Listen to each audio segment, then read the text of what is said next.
អូននឹងជីវីដេអូចាស់បងប្អូនខ្ញុំបានទៅលេងដល់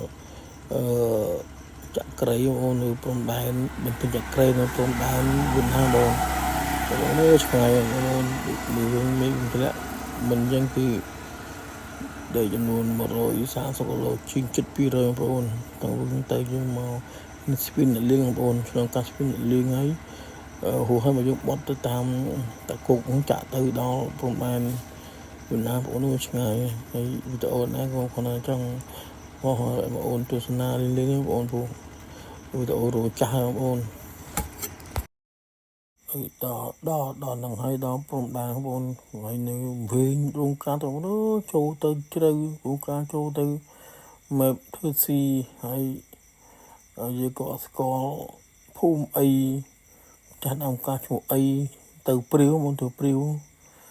ទៅមកទៅមកបកទៅមកដីតែ130គីឡូទៅបងប្អូនតែឡើងជិត200បងអើយដល់ក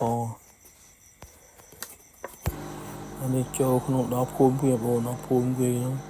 ទៅលំនេះបងប្អូនដល់ពេលយើងលេងបងប្អូនមកដល់ជាងខ្ញុំមកដល់ប៊ីនឹងមិនតបងប្អូន